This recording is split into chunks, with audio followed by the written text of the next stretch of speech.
వృషభ రాశి. సో వృషభం ఆల్రెడీ ఇంతకుముందు చెప్పాను కదా, వృషభానికి ఆల్రెడీ చెప్పాను కదా, బ్రిక్ బై బ్రిక్ పేర్చుకుంటూ ఉంటారు. అదే వాటి నక్షత్ర కృతిక, రోహిణి, మృగశిర ఇట్లా ఉంటాయి. అదే బ్రిక్ బై బ్రిక్ పోగు చేసుకుని ఒకసారి దొబ్బెడతారు. అంటే వృషభ రాశి అంటే సింపుల్గా చాలా కష్టపడతారు. అక్కడ సడన్గా ఏదో సంపాదించాలన్న కుతూహలం వచ్చి ఈ దాచుకున్నంతా కళ్ళు మూసుకొని ఏదో ఒక చేతిలో పెట్టిపోతారు. గొర్రె కషాయుడినే నమ్ముతుంది అన్నట్టుగా ఒక కషాయుడు ఇప్పుడు తయారవుతాడు. డబ్బులు ఆ రకంగా జనరలైజ్డ్గా వృషభానికి జరిగేది ఇదే. అంటే 2025 కూడా అలాగే ఉండే. That is the nature. ఇప్పుడు ఆ నేచర్లో గురుడు ధనస్థానానికి వెళ్తున్నాడు. ఓకే. సో గురుడు ఉన్న ఈ వీడియో చాలా జాగ్రత్తగా నల్ల ఎవ్రీ రాసేసి బయట వేరే వాళ్ళు ఎవరిని పాయింట్అవుట్ చేయను, బట్ సబ్జెక్ట్ వైజ్ జాగ్రత్తగా ఉండండి. ఇదంతా గురుడు ఎక్స్పాండ్ చేస్తాడు. ఏదన్నా ఫర్ ఎగ్జాంపుల్ గురుడికి నాలెడ్జ్ ఉంటుంది, లేకపోతే ఎక్స్పాండ్ చేస్తాడు. ఏదైనా ఫర్ ఎగ్జాంపుల్ ఏదైనా ప్రాబ్లం ఉంది ఎక్స్పాండ్ చేస్తాడు, ధనం ఉంది ఎక్స్పాండ్ చేస్తాడు. వృషభానికి ధన వాక్ కుటుంబ స్థానం మిథునం అవుతుంది. మిథునం కమ్యూనికేషన్ అండ్ మార్కెటింగ్. వృషభానికి ఉన్న జబ్బు ఏంటంటే దీనికి సప్తమ స్థానంలో బిజినెస్ ఏరియాలో చంద్రుడు నేర్చబడతాడు. ఓకే, మీరు రాసేధిపతి మీకు ఎదురుగుండా ఉన్న వృషికంలో నేర్చబడతాడు. అందుకే బిజినెస్ సెట్ అవ్వదు వీళ్ళకని చెప్తారేమో. బిజినెస్ సెట్ అవ్వదు కాదు, అదే కషాయం నమ్ముని డబ్బులు బాగుపడతారు. వీళ్ళు ఎలాంటివి నమ్ముతారు? 8,000 ఇన్సూరెన్స్లోని, హెల్త్ ఇన్సూరెన్స్లో అలాంటిలో పోతాయి వీళ్ళు డబ్బులు. ఎల్ఐసీలోని జాక్ పట్టు కొట్టేద్దామని పోగొట్టుకుంటారు. ఏముండదు. అంటే రూపాయి పోగేస్తే ఇంకోటి ఎవడో సంవత్సరానికి ఎంత ఇస్తానని అందులో పోతుంటారు. సో జనరల్గా వృషభాలు అలా ఉంటాయి. సో ఇందులో ఇప్పుడు ధనవాక్ స్థానంలోకి ఎప్పుడైతే గురుడు వస్తున్నాడో మోస్ట్ ఇంపార్టెంట్ పాయింట్ వాక్. మీరు జనరల్గా వృషభం అనేటప్పటికి ఏంటంటే ఇందులో మృగశిర డైరెక్టర్స్ నక్షత్రం, రోహిణి ఆర్టిస్ట్ నక్షత్రం, కృతిక ఈ ఫైర్ రిలేటెడ్, మ్యానుఫ్యాక్చరింగ్ రిలేటెడ్, అంటే ఎట్లా చెప్పాలంటే ఎడిటింగ్, ఇదంతా కూడా క్రియేటివిటీ సైన్స్లో ఉంటాయి. చాలామంది ఈ పొటెన్షియలిటీ కలిగి ఉంటారు. క్రియేటివిటీనెస్ కానీ ఆర్ట్స్ అండ్ సైన్స్ మీద ఎక్కువగా ఇది ఉంటుంది వీళ్ళకి. బట్ ఇప్పుడు సెకండ్ హౌస్లోకి వచ్చినట్టు అంటే ఈ డైరెక్టర్స్ కానీ యాక్టర్స్ కానీ ఎక్కువగానే ఎదుటి వాళ్ళకి సలహాలు ఇవ్వడంలో ముందుంటారు. మన సినిమా ఎలా పీకుతుందో తర్వాత విషయం, ముందు డైరెక్ట్ చేసేయాలి కదా. అంటే ఉచిత సలహాలు ఎక్కువ వృషభ రాశులు ఇస్తూ ఉంటారు. కాబట్టి ఇప్పుడు గురుడు సెకండ్ హౌస్లో పడతాడు కాబట్టి చాలా జాగ్రత్తగా అంటే మాట్లాడేటప్పుడు సీక్రెట్ బయటకు వెళ్ళిపోద్ది.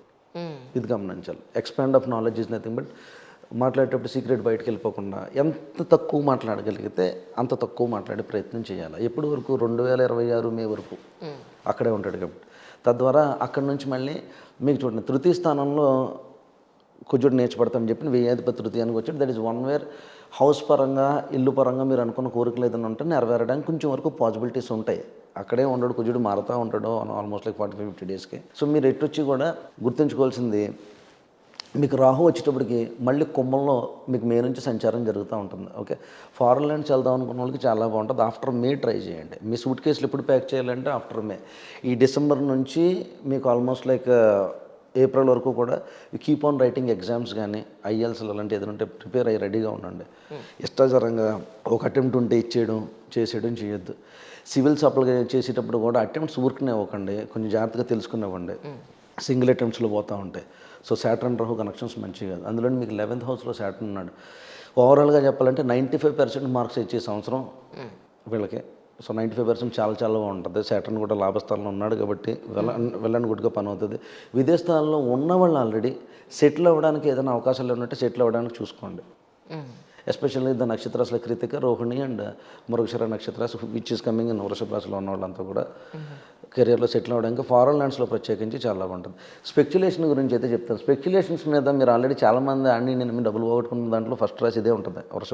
వృషభం ఒకటే, వృశ్చికం ఒకటే, ఇవన్నీ ఒకటి నమ్మి డబ్బులు పోతుంటాయి. కన్య ఒకటి, రేవతి అది వేరే విషయం. అది మీనం అనేది డిఫరెంట్. అది ఆడే పోగొట్టుకుంటాడు డబ్బులు.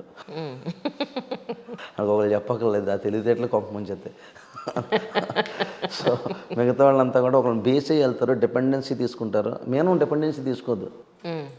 సో మిగతా రాజులు డిపెండెన్సీ తీసుకుని అందులో వృషభం మెయిన్ డిపెండెన్సీ తీసుకుంటుంది. కాబట్టి స్పెక్యులేషన్ పరంగా, స్టాక్ మార్కెట్ పరంగా నేను స్టాక్ మార్కెట్ ఆస్ట్రాలజీ ఆల్రెడీ చేస్తున్నాను కాబట్టి ఎవరికైనా గైడ్ లైన్స్ కావాలంటే అడగండి, చెప్తాను.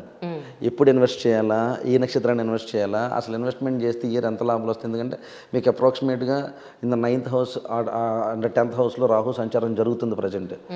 సో వైస్ వర్సన్ మే నుంచి కూడా పరిపూర్ణంగా కుంభంలోకి వచ్చి ఉంటాడు. కుంభం న్యాచురల్ 11th హౌస్ లాభాన్ని తీసుకొచ్చేది.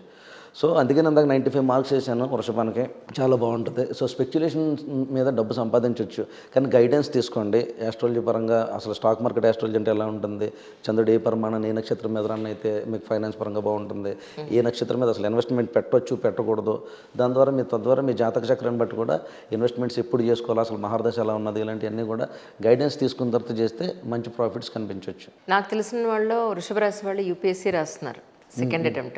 సెకండ్ అటెంప్ట్ వచ్చే అవకాశం ఉందా అంటే ఏం చెప్తారు? విచ్ మహర్దశ ఇస్ లీడింగ్ అనేది కావాలా, వాళ్ళ మహర్దశ ఏం రన్ అవుతుంది, దశ పీరియడ్ చాలా ఇంపార్టెంట్. వింశోత్తరి దశ పీరియడ్ చాలా ఇంపార్టెంట్. సో ఏ దశ నడుస్తుందో దశ అంతర్దశ ఇలాంటి మీరు యూపీఎస్ కానీ లేకపోతే గవర్నమెంట్ జాబ్ కానీ చాలా కష్టపడి రాస్తున్నామండి, ఒక్క మార్కులో పోయిందంటారు. అవును అవును, అందుకే ఈ క్వశ్చన్స్ దశ మహర్దశ అన్నవాడు, అదే మహర్దశ అని అంతర్దశలో ఇంపార్టెంట్ కీ పాయింట్స్ తీసుకుంటారు. 10th లాట్ సంచారం తీసుకుంటే చెప్పొచ్చు. అయ్యో నేను చాలా మంది చెప్పాను, అవునా, డైరెక్ట్ చెప్తాను, గౌతమి అని కూడా చెప్తాను. ఆ పిల్ల అసలు చాలా లైక్ జాబే రాదన్నది, అసలు నేను చదవను అన్నది, బ్యాంకులో సెలెక్ట్ చాలా ఇయర్స్ బ్యాక్ చెప్తున్నాను. చాలా మంది పిల్లలు చేశాను అలా. సో ఒక్కొక్క మార్కులో పోయిందంటారు. ఈ మధ్యన మొన్న మీ వీడియోస్ నుంచి కూడా చాలా మంది అడిగారు, already given the guidance, it is going on, maybe వాళ్ళు కూడా సక్సెస్ అవుతారు. అలాంటి డౌట్స్ ఏదైనా ఉంటే అడగండి, ఎడ్యుకేషన్ పరంగా చేస్తాను. రెమెడీస్ ఏదైనా చెప్తే వినండి. చాలా మంది అంటే రాంగ్ రెమెడీస్ చేస్తారు. చాలా మంది చాలా పూజలు చేసి అడుక్కు తింటున్నాను అంటారు. పూజలు చేయడం తప్పు కాదు, కాకపోతే ఇప్పుడు ఒకటి దగ్గరకు వచ్చి రీడ్ చేసాడు, చార్టెడ్ ఎంత బాగా రీడ్ చేస్తున్నాడు అంటే వాడికి నాలెడ్జ్ ఉందో లేదో చెక్ చేసుకున్నప్పుడు నాలెడ్జ్ ఉన్నాడు. ఏదో రెమెడీ చెప్పినప్పుడు రెమెడీ చేసుకోకపోతే, రెమెడీ చేసుకుంటే పని అయిపోద్ది నేను అన్నాను. కాకపోతే అట్లీస్ట్ కాస్మిక్ పవర్ అనేది ఉంటుంది. డెఫినెట్గా గాడ్ విల్ బ్లెస్ యూ. ఆస్ట్రాలజర్లోంచి బ్లెస్సింగ్స్ ఏమి రావు, డెఫినెట్గా భగవంతుడు అయితే వింటాడు. దట్ వాట్ కొన్ని అదే చెప్తున్నాను, కర్మ వెనక్కి దోసేస్తుంది, చేసుకోవడానికి ముందుకు రాదు. That is what the thing. ఇప్పుడు చేసుకున్నది ఇప్పుడు 10 ఏళ్ళ తర్వాత చేస్తే 40 ఏళ్ళకి పెళ్లి చేసుకుని సుఖం ఉంది, అది 50 ఏళ్ళకి చేసుకుంటే ఇది అంతే. అంతే కదా, వయసులో వచ్చి ఉద్యోగం ఎప్పుడో 45 ఏళ్ళకి వస్తే సుఖం ఉంటుంది. Correct sir.